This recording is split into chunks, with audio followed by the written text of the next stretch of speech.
You know, everyone's got their Fred Eyre stories, haven't they? I mean, he was Yes. quite a character, and to some extent, quite a rogue as well. Oh yes, yes. He was quite funny. A little bit sad, really, because he was quite bright, and he passed 11 plus, but his parents couldn't afford the fare to Barnstaple each day, so he ended up by going on the farm at 14. And who knows if he had, taken up the grammar school place that he had deserved, what he would have done. My father and John Snell's father also supplemented our diet with a bit of poaching of salmon from the River Mole. And again, there's a nice story. I remember holding the light for my father, and I've still got the gaff in the garage, whilst he gaffed a salmon. And it's quite a nice story because we lived at 7 Brandywell. Next door was the policeman. And inevitably they became quite good friends with my parents. My father had got a salmon from the river. I think he was probably walking up here to give a bit to my uncle, his brother. And he had it in a bag, a sack. And who should he see coming down the road but the policeman? And he very carefully changed the bag from the left to the right against the hedge and kept walking. And the policeman let him go by and then stopped and said, "Oh, by the way, Fred, I quite like a bit of salmon." So that's the way the law worked in King's Nympton. And so he duly got his bit of salmon every time my father got them. Yes. My father was Home Guard in the war. So what did that entail? Well, that entailed turning out on parades and so on. And he did tell me an amusing story, which I assume is correct, is that they were told to assemble at the church hall, where they would be addressed by the captain, who was the Reverend Vaughan. And he arrived at 7 o'clock and told them that they had to go up to Horridge Moor, just north of Chumley, where a supposed German parachutist was hiding. The German parachutist was actually the nearest they could get to a German, i.e. Charlie Bergman, who ran the shop, because he was Belgian. Well, it was perfectly logical. Anyway, as they were being briefed, the rain started pouring down. And apparently Jack Weldon said, "Well, blow this, I'm going home." And they all went home and left poor Charlie up in the moor all night to get absolutely soaked through. So that was an exercise. They didn't genuinely think there was a German up there. No, it was just an exercise. Yeah. Charlie Bergman being wheeled forward. Yeah. I do remember my father had a Sten gun, which he was very proud of. And I do remember him telling me that he went from Laurel Cottage, where we live and where I was born, around by the rectory wall, and he heard movement, and he raised his Sten gun in with an aggressive intent, only to find it was Reverend Vaughan. So he claims he could have shot the vicar. Did he tell you any other tales of the war? Because I've heard from Harold Chugg that he told him about what used to go on up at Lightly Cross, where they had the army base. Yes, all I know is they had the army base there and searchlights there. The searchlights I remember seeing when I was a boy. I don't know if the Home Guard guarded them or what, or even operated them. You've got to remember I was born in 44, so, it's second hand with me.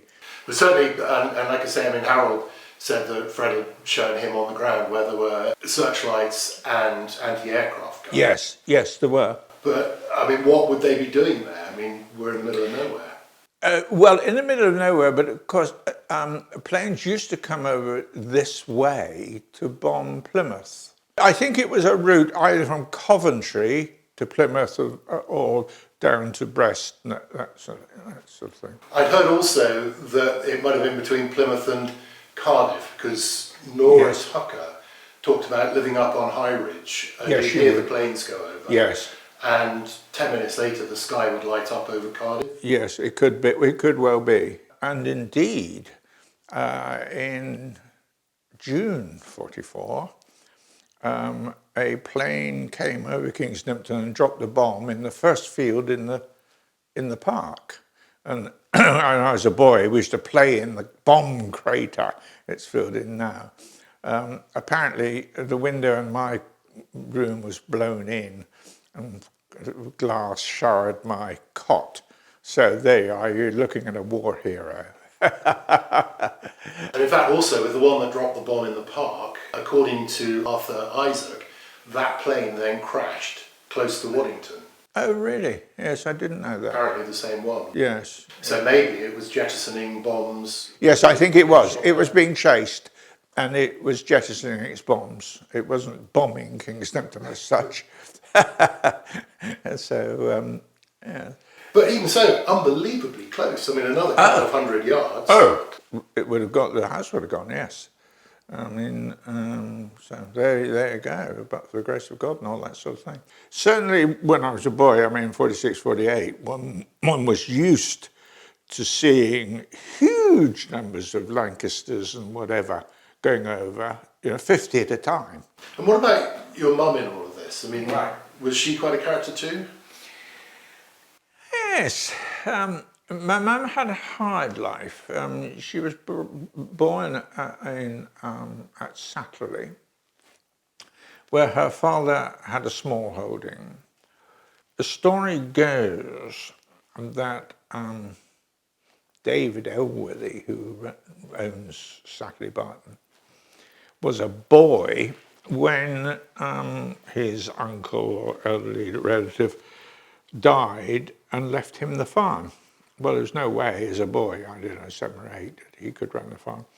So apparently my father's father ran the farm for him until he was old enough to take it over.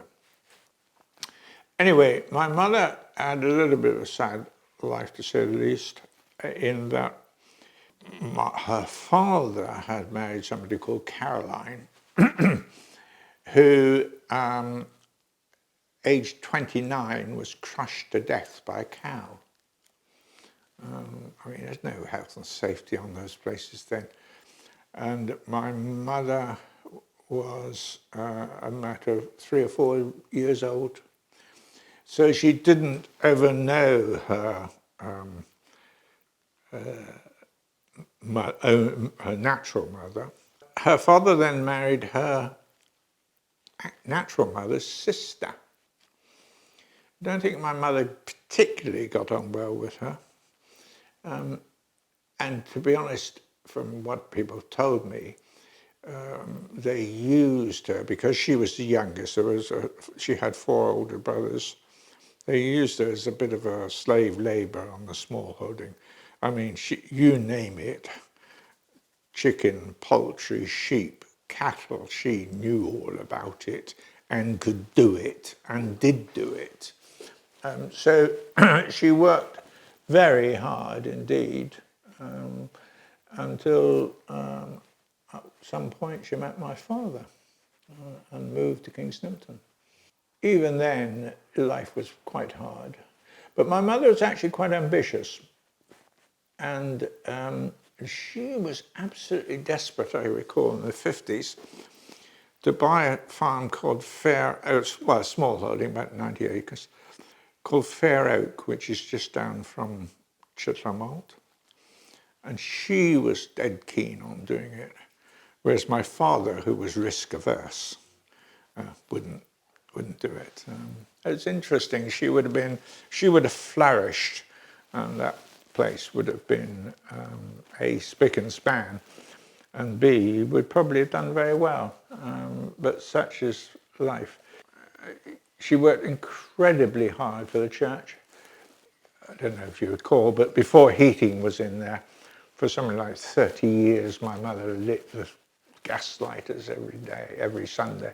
And there is now an urn up there which she cherished because that was in which she made the tea and so on and so on.